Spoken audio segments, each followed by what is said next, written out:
Dios les bendiga, hermanos. Anyway, vamos a manejar. Voy a tener más o menos como una media hora de camino. A ver, para la izquierda, pero pásele, compadre.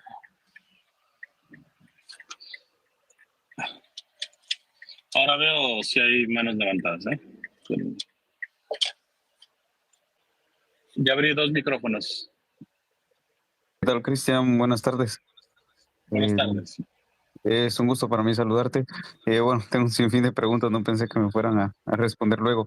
Pero bueno, la primera, em, tengo la Si duda de quieres, por qué es malo. como abrí dos micrófonos, da nada más una pregunta y para darle chance a la otra persona y ya si no entra otra más personas, ya puedes dar las demás. Pues céntrate solamente en una. Ok, perfecto, me parece. Tengo una duda, por ejemplo, la fertilización in vitro, ¿por qué es un pecado hacerlo? Yo tengo pues un familiar en el que tuvieron una hija de esa manera. El matrimonio estaba a punto de destruirse porque no tenían hijos, no sé quién de los dos no podía tener hijos y lo hicieron de esa manera y pues ahora pues viven felices los tres. No sé por qué, o tengo la duda de por qué la iglesia dice que eso es un pecado. Ok, listo. Eh, la primera cuestión es, los hijos, es un principio básico, los hijos no son un derecho, son un don de Dios. Ya nada más de ir arrancando, nadie tiene derecho a tener hijos. Nadie. Una vida humana no es un derecho. Yo no tengo derecho a tener hijos. Un hijo siempre es un don de Dios. Porque yo no soy un simple animal que pone el esperma y mi mujer no es una perrita en donde pone su óvulo y listo, y ahí quedó una cuestión. Sí, hay una vida, pero no una vida racional, con un espíritu, con un alma, con una individualidad, ¿no? Entonces, el alma espiritual, racional, la pone Dios. Entonces, y cuando uno se cree dueño de la vida o con derechos a tener hijos, le está dando una patada a Dios, sacándolo a segundo término o ni siquiera lo atiende. Se está poniendo como Dios de sí mismo. Aquí nos está dando el derecho a nosotros tener ese supuesto derecho, valga la redundancia, de tener hijos. El hijo siempre es un don. Las reglas de ese don las pone quien da el don, no nosotros. Entonces, es un acto de soberbia del ser humano cuando entra en esta dinámica de creerse alguien que tiene derecho a tener un hijo. Eso arrancando. Si ellos no entienden esa cuestión, pues desde luego ya serán infelices, porque ahí es el segundo paso. Quien se adhiere a la voluntad de Dios puede ser infeliz. O sea, puede ser alguien infeliz obedeciendo al creador de la felicidad, al inventor de la felicidad. Uno puede ser infeliz fuera del orden del creador mismo de la felicidad. No, o sea, eso es realmente, digo, respetando a la persona como tal. Chance ni siquiera son creyentes, si no son creyentes están de sobra lo que estoy explicando, ¿eh?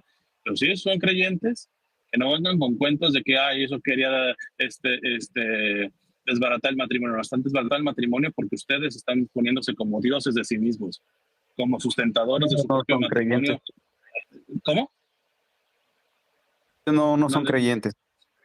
está de sobra cualquier explicación que te diga en ese sentido. O sea, digo, evidentemente hay cuestiones de ley natural como tal que se les puede dar, pero al fin y al cabo, cuando tenemos dos diositos pero precisamente que viven ensimismados en su propia voluntad, está de sobra. O sea, ni siquiera los argumentos de ley natural lo van a aceptar. Digo, hay argumentos, no se necesita ser religioso para estar en contra de la fertilización in vitro, ¿eh?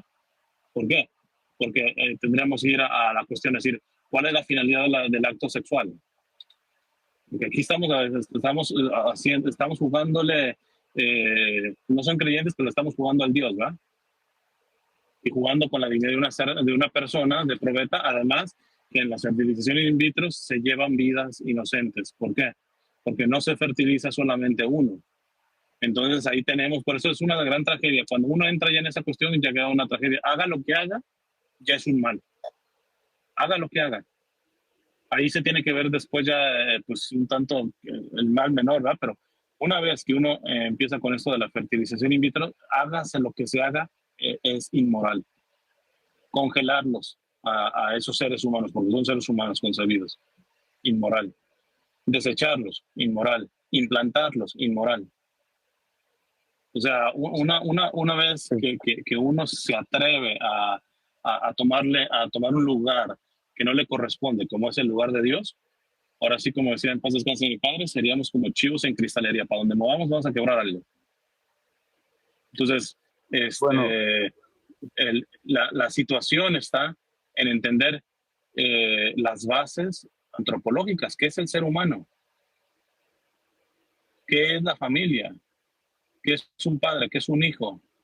¿Qué es el acto sexual? ¿Cuál es su finalidad? Evidentemente, en una sesión de preguntas y respuestas no puedo desarrollar, y he hablado muy extensamente de esto en charlas, las pueden buscar, pero e inclusive les menciono, por ejemplo, para los creyentes, el mismo catecismo menciona a aquellas personas que tienen problemas en concebir, porque tienen derecho a buscar ser padres, o sea, a ejercer su paternidad y maternidad de manera biológica, en eso sí, pero derecho al hijo como tal, no. Parecería lo mismo, pero no es lo mismo. Ellos pueden buscar tener un mm, hijo teniendo la relación sexual dentro de esto, pero si hay algún problema, entonces la iglesia habla de tratamientos que son moralmente aceptables para mejorar algún problema de la fertilidad, como por ejemplo la naprotecnología.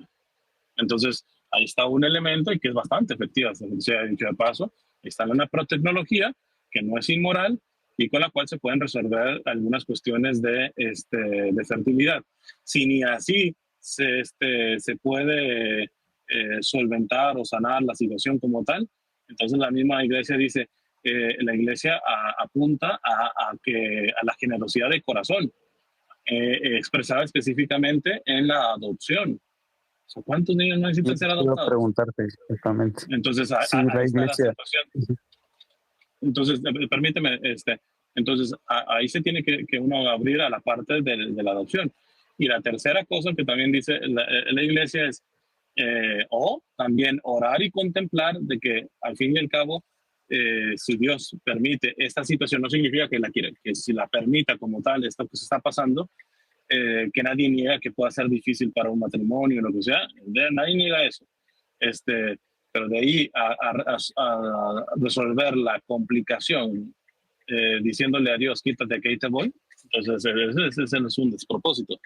Entonces aquí la cuestión está en donde dice también la iglesia, el poder llevar un discernimiento como matrimonio, una vida de oración, en la cual se pueda descubrir si Dios haya permitido, o de entre comillas, mal de no poder tener hijos, que a ese matrimonio le tiene una misión particular que precisamente al no tener hijos va a ejercer más esa misión particular. Y puede ser una misión en el sentido de que sea un matrimonio no sea misionero.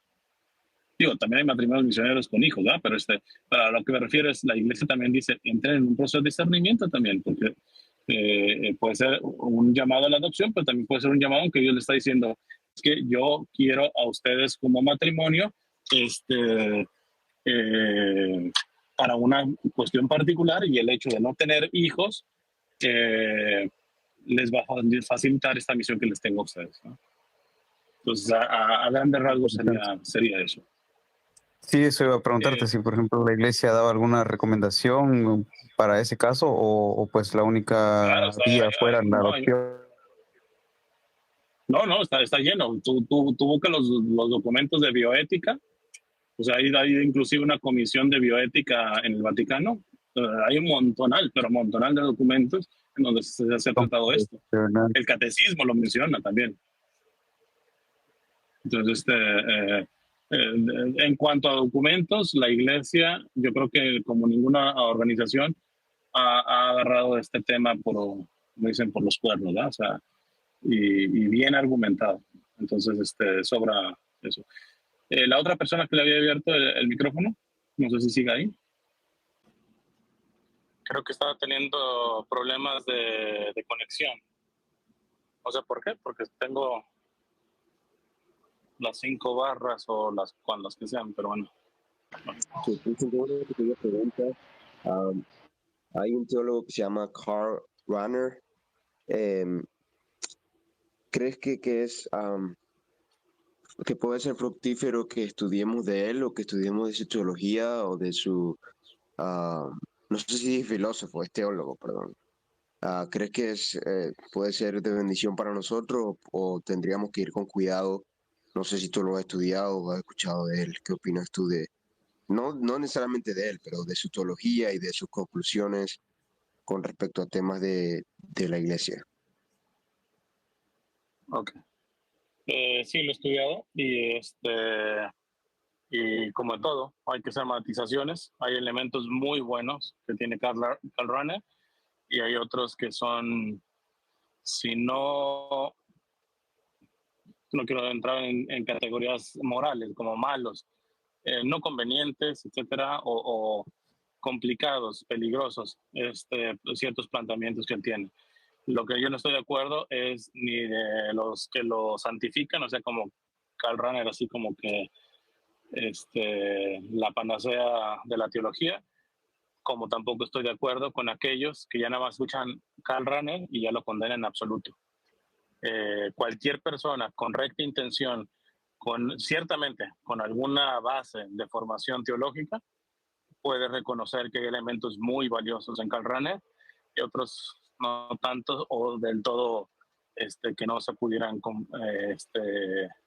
aceptar como tal, ¿no? Es, así en grandes rasgos. Había abierto otro micrófono, no sé si está la otra persona para que ya pueda hacer su pregunta y si no vayan levantando la manita. Bueno. Sí, le escucho. ¿Me escuchan? Ok, bueno, gracias. Primero que todo, tengo una pregunta.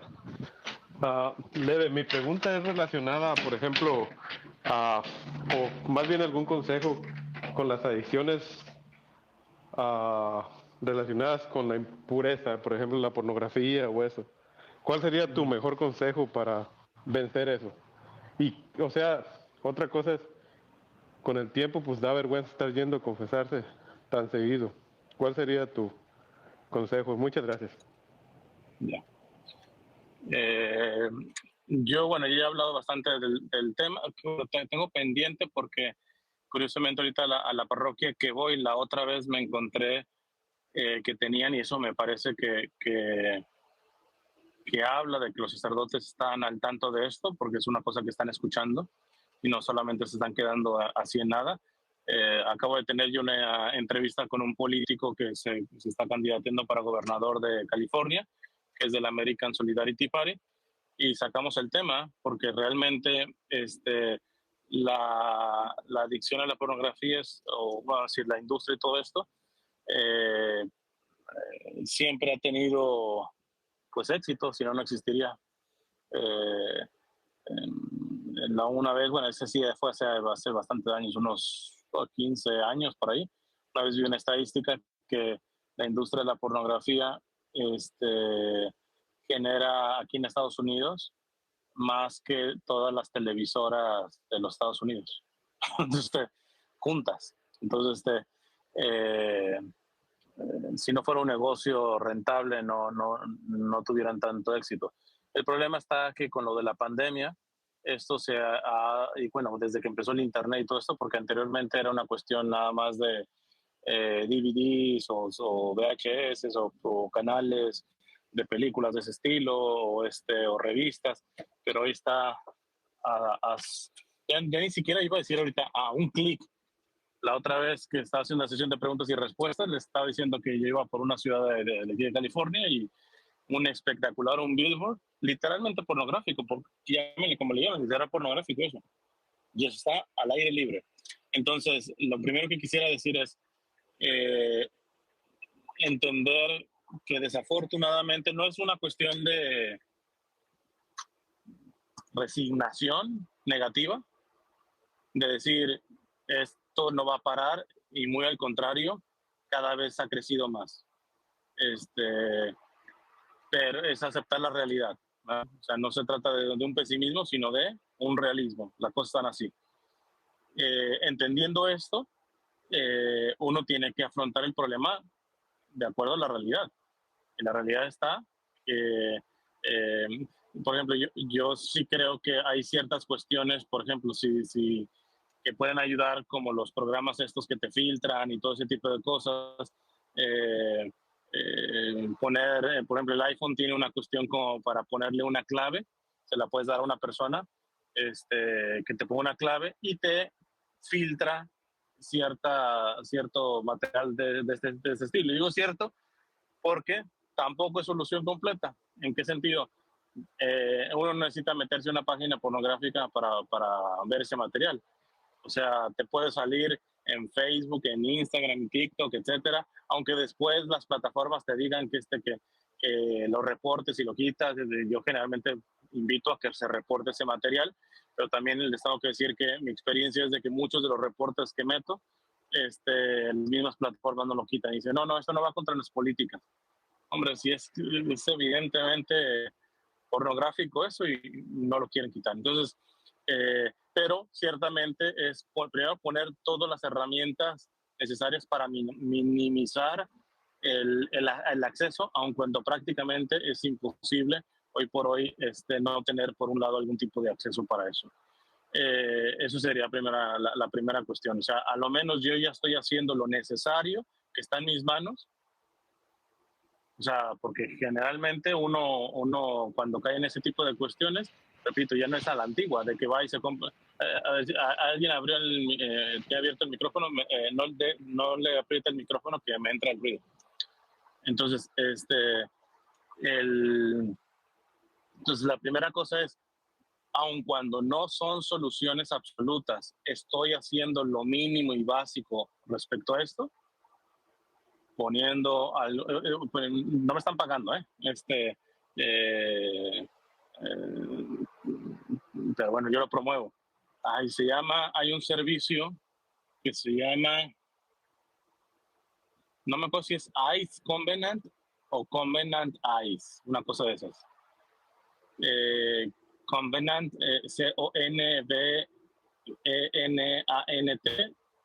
y Ice como ojo. No, nada más que no recuerdo si es el ICE es el al principio o después, etcétera.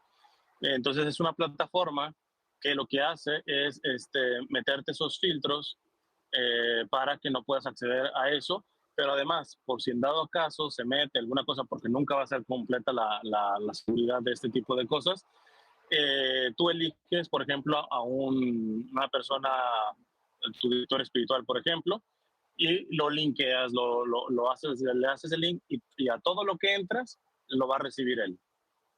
Entonces es una manera también de decir, o sea, porque yo creo que la clave para la lucha, yo ni siquiera estoy diciendo para vencerla, porque muchos vicios depende, o sea, porque alguien que no da la misma, alguien que tiene una adicción a la pornografía porque empezó desde niño, porque ya les he hablado también en los videos de que está comprobado científicamente como un niño que tiene acceso de eso es casi como un shot de cocaína en el cerebro. Cuando ya uno lo ve ya más como jovencito, adulto, etcétera. No da la misma.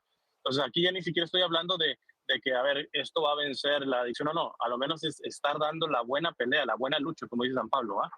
Entonces, y la clave, yo creo que una de las claves es lo que le llaman acá bueno, no sé si en qué país estás, pero acá en Estados Unidos le dicen accountability, contabilidad.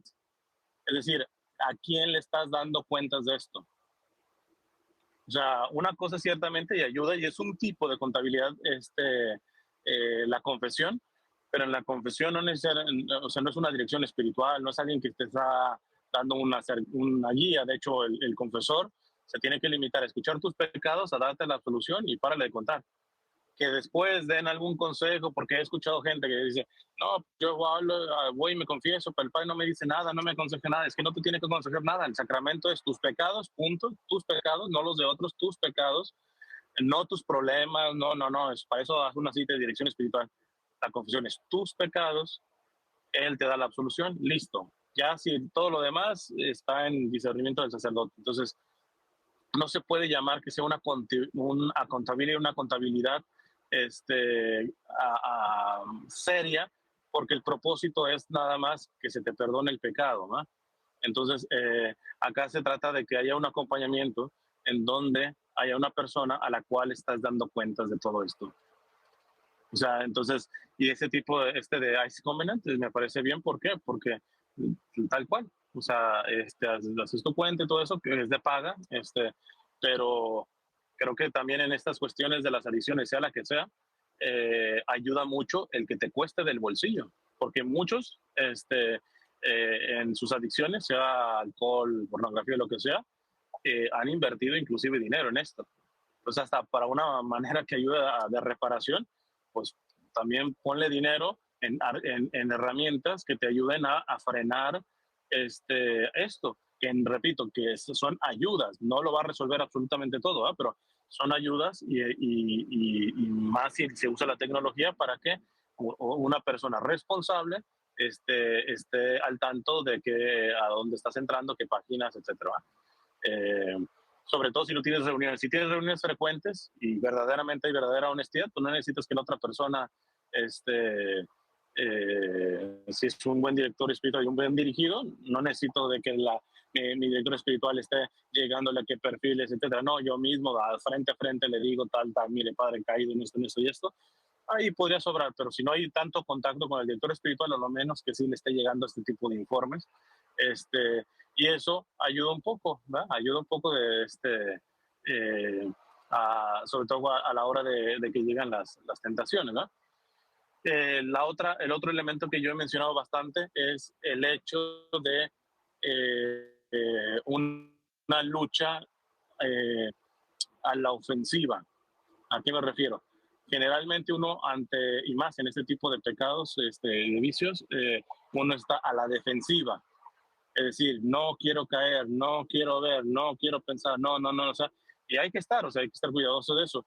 Pero la cuestión es, eso es como a la defensiva. Y ahora sí, como el ejemplo que pongo de fútbol, un equipo que está a la defensiva, esto le acaba de pasar a Chivas Femenil, están en semifinales y fue a jugar contra Tigres y iban invictas y con la mejor defensa del campeonato. Ciertamente Tigres Femenil tiene pues el mejor equipo, o sea, han invertido, tienen dinero de sobra y todo esto, y son muy ofensivas, es un juego muy ofensivo, tienen unas delanteras de raza negra que son unas bombas, son unos cohetes.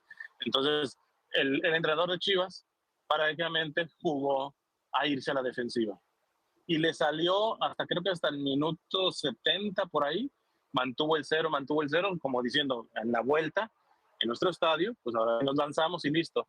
Pero a la defensiva, quien está a la defensiva tiene muy pocas probabilidades de meter gol. ¿Por qué? Porque el balón está en tu cancha.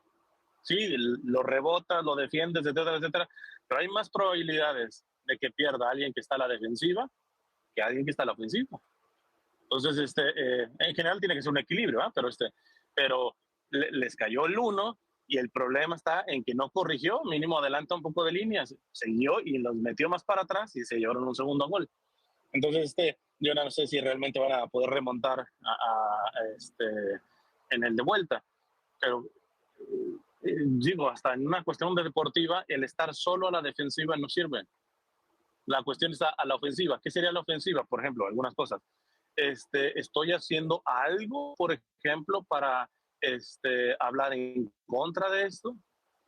Estoy tratando de ayudar. Uno dice, bueno, si yo soy el primero que necesito ayuda, ¿cómo voy a ayudar a los otros? Claro, o sea, repito, hay instituciones, inclusive la Conferencia Episcopal de los Estados Unidos, que sacó una iniciativa precisamente para los que están con adicción a la pornografía, y un documento y todo ese tipo de cosas, o sea, apoyar económicamente mente, en tiempo a estas instituciones. ¿Por qué? Porque, vamos a decirlo así, el demonio, de alguna manera, aunque no todas las tentaciones de este tipo vienen del demonio, te explico si me da tiempo. El demonio dice, a este le pongo la tentación para que caiga, y no solamente se levanta, sino hasta me regresa el golpe. O sea, porque no solamente va a intentar confesarse y no volver a caer y poner todas las herramientas y todo lo posible para no caer, sino que promueve con nosotros, o sea, me quita almas. O sea, entonces es esta actitud a la ofensiva que yo le llamo, que también hay que tener. Uno no puede estarse nada más a la defensiva. En fin, dos elementos más. Uno, lo que he mencionado es la pornografía tiene o sea, el mal objetivo de la pornografía es la instrumentalización de otro ser humano. Tomarlo como un objeto para el propio placer, ¿no? Eso principalmente es el mayor daño y sobre todo cuando uno la justifica, ese es todavía el peor daño, porque eso también está comprobado, de que alguien que justifica la pornografía como que no es grave o la minimiza, cada vez caen en pornografía peor y peor y peor y peor, y ahí sí se puede meter hasta en problemas legales, etcétera. No quiero entrar ahorita porque eso lo voy a subir, pero yo puedo dar detalles de hasta dónde se puede caer con este tipo de cuestiones, ¿no? Para una persona que justifica la pornografía. Es más, no sé si voy a hablar de esto en los próximos días, pero me enteré de un actor, cantante en México, que ya le acaban de dar creo que 19 años de prisión por abusar de su propia hija. Y todos los medios escandalizados y todo ese tipo de cosas. Es más, hasta uno de sus compañeros en un show, creo que se llamaba algo para mujeres, una cosa de esas, que eran como un tipo de emperados.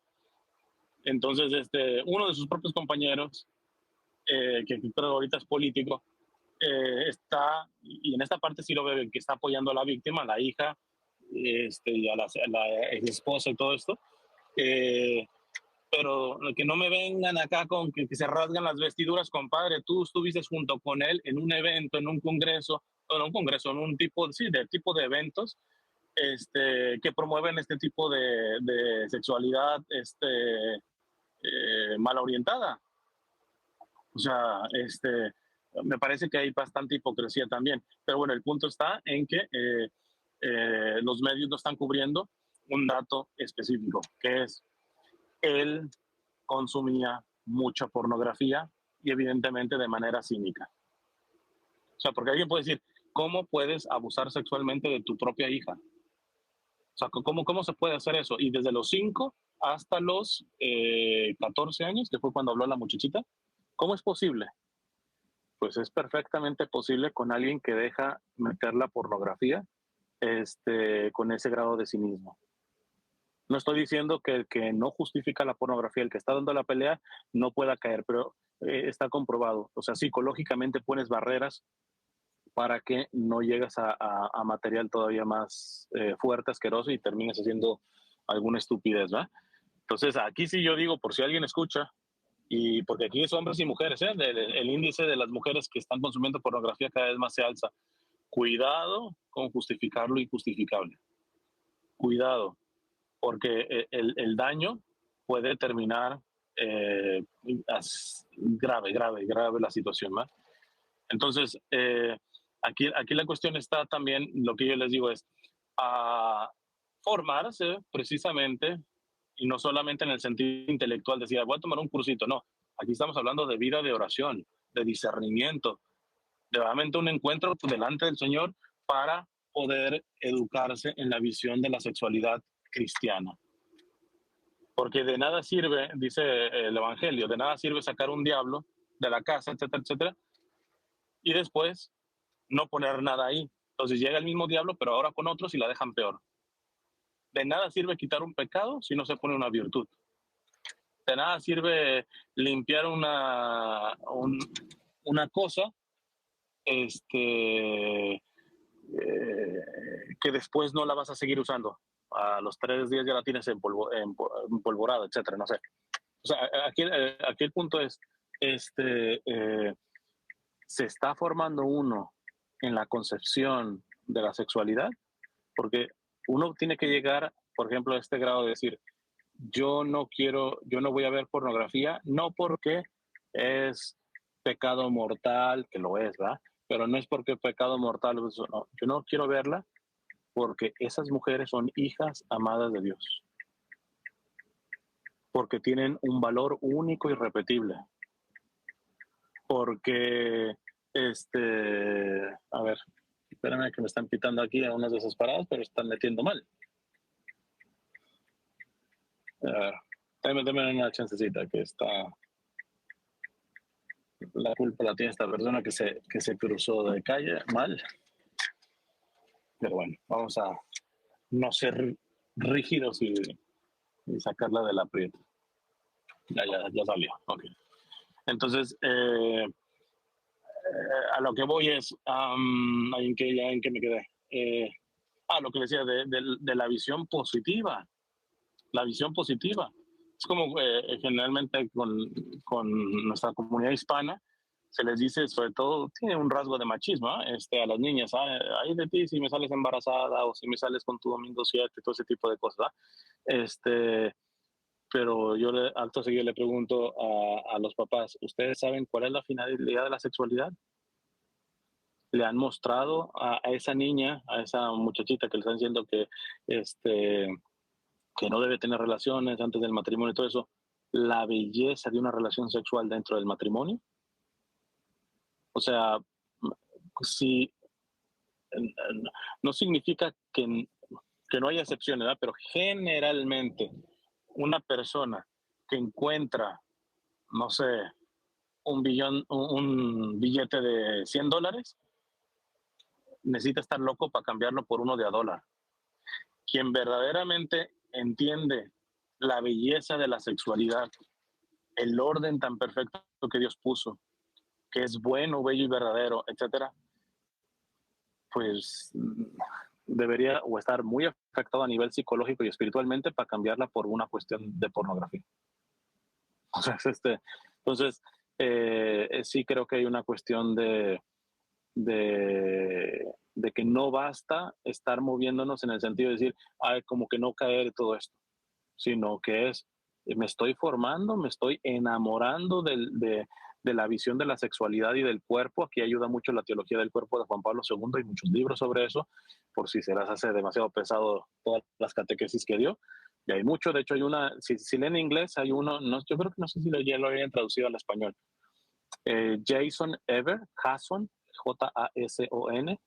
Ever, E-V-de-vaca-E-R-T, Jason Ever tiene un librito que sacó, Teología del Cuerpo, creo que se llama Teología del Cuerpo en una hora, una cosa así. O sea, trató de hacer una síntesis, porque son catequesis y catequesis que dio Juan Pablo II sobre esto, y trató de hacerlo lo más reducido posible para que más o menos, supuestamente ese libro se leería como en una hora. Yo nunca lo recomiendo que lo lean en una hora, sino que lo vayan masticando, sobre todo que se lleve a la oración, porque repito, aquí este tipo de batallas no se vencen solamente con información en la cabeza, sobre todo porque muchas veces la tentación, bueno, a algunos les puede llegar la tentación más en la cabeza, del morbo y todo eso, a algunos les llega la tentación más en el sentido físico. Aquí muchos también recomiendan, por ejemplo, la actividad física, el hacer ejercicio, que pueda salir esa potencia que te está pidiendo tu cuerpo. Se ha dicho de paso, los sueños húmedos, Dios los puso también en esa parte, ¿eh?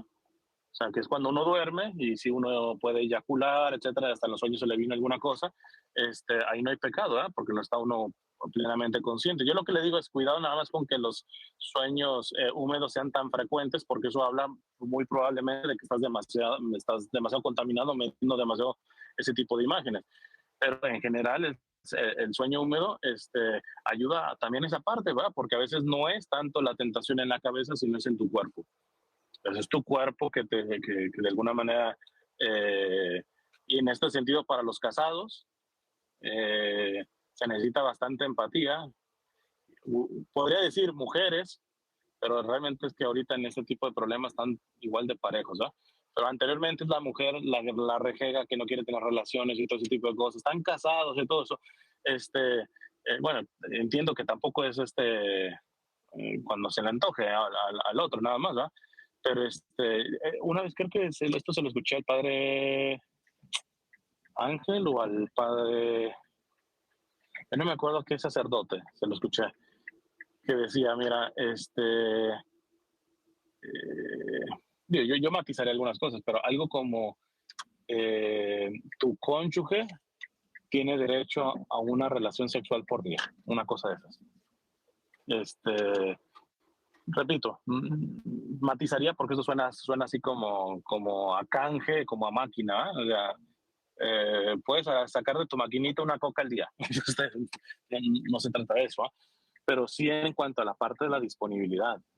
Les recomiendo mucho una entrevista que tengo, bueno, que tengo porque está en mi canal, pero fue de mi amiga Verónica Brunco. Le conseguí esta entrevista cuando apenas estaba haciendo esas entrevistas a matrimonios por el matrimonio de una amiga. Entonces, ahí como le puse,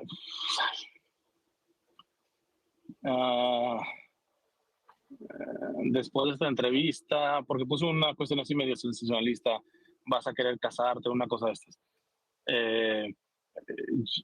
Y es un matrimonio de migrantes, son papás de una amiga. De hecho, después pidieron que los podemos entrevistar, no quieren entrevistas, son gente sencilla, etcétera. Pero creo que su historia, o sea, de cómo llevaron su noviazgo, de cómo siguen viviendo su sexualidad, de cómo inclusive se casaron y dieron los primeros días en castidad, ya están casados. Tienen que vivir la castidad, pero dentro del contexto de un matrimonio. Y sin embargo, quisieron apartar los primeros días para el Señor sin tener relaciones sexuales, ya estando casados, ¿no? Como antes de tener relaciones sexuales, se ponen a rezar. Algo breve, dicen, pero al final se ponen a rezar. A ver, se cruzó. En fin. Entonces, bueno, ya me alargué bastante en esto, pero creo que pues se necesita hablar de esto. La última cosa, la vergüenza al estar confesando siempre lo mismo con el sacerdote, pues esa vergüenza, pues yo me la trago. O sea, me voy a poner de fino, siendo yo el pecador, y ponerme de fino de que, ay, no me da vergüenza. Pues, o sea, pues es que tampoco estoy, o que quiero que me aplaudan, o qué. O sea, lo que sí, en teoría, hay algunos sacerdotes que se pudieran desesperar alguna cosa de estas, ahí sí con mucha caridad hay que recordarle, usted está para perdonar los pecados, ¿verdad? Entonces, si él ya ve algún grado de cinismo, él sí tiene el derecho de decirte, ¿sabes qué? Hasta que no vea un verdadero arrepentimiento. Un arrepentimiento y propósito de enmienda no significa que uno no vaya a volver a pecar ni todo eso, sino es que realmente dentro de la voluntad verdaderamente se esté dando la batalla en contra de esto. Verdaderamente está poniendo uno todos los recursos para vencer con esto. Verdaderamente uno está decidido a no volver a pecar después de la confesión en ese y en cualquier otro pecado. Que ya después la debilidad, las heridas, que esto es un proceso y todo eso es otra cosa. Pero que verdaderamente, porque ciertamente puede haber ya una cuestión también de cinismo. Yo les digo, mientras no se caiga en el cinismo, no tendría que haber por qué tener reparo en estar confesando lo mismo. Es más, en este tipo de pecados hay una tentación, que es ir brincando de confesor. O sea, precisamente por esa vergüenza, va y me barro y luego me confieso en otra parroquia, me confieso en otra parroquia. De hecho, si algo sirve es que en este tipo de pecados, que son vicios, sea pornografía, drogas, alcohol, lo que sea ese vicio, ayuda mucho estar confesándose con el mismo sacerdote. Precisamente eso.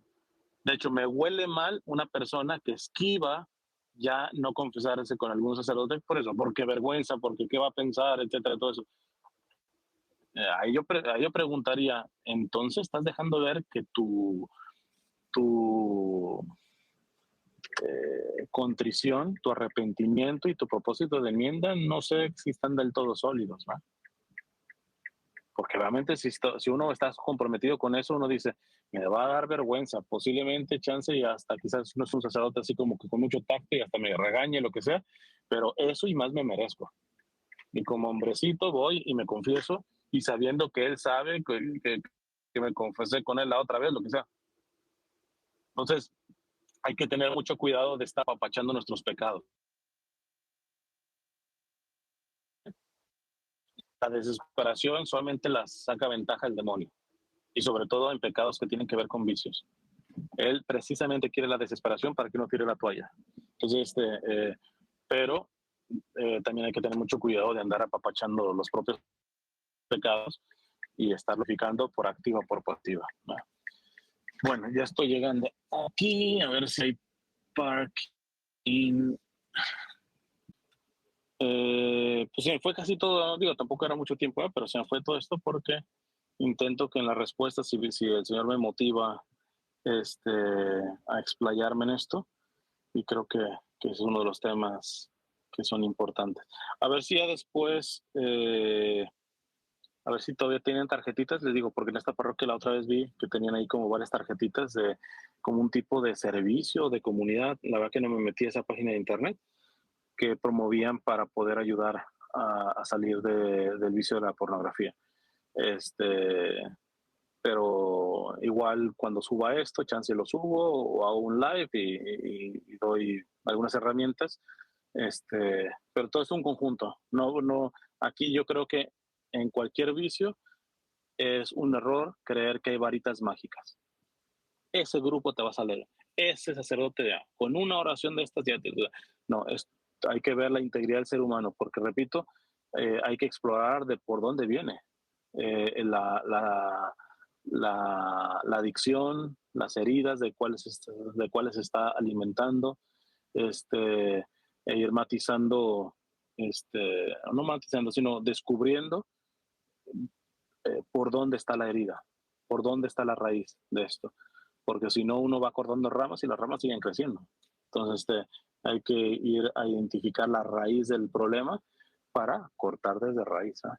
Y ese tiene que ver un proceso de acompañamiento a nivel espiritual, cuestiones psicológicas, e inclusive cuestiones físicas. Les digo, muchos batallan en esta cuestión, no tanto ni porque ellos sean morbosos en su cabeza, su cuerpo está ahí. Entonces ahí tiene que haber más quizá un trabajo físico, atlético, etcétera. En fin, los dejo. Que Dios les bendiga y me encomiendo su oración.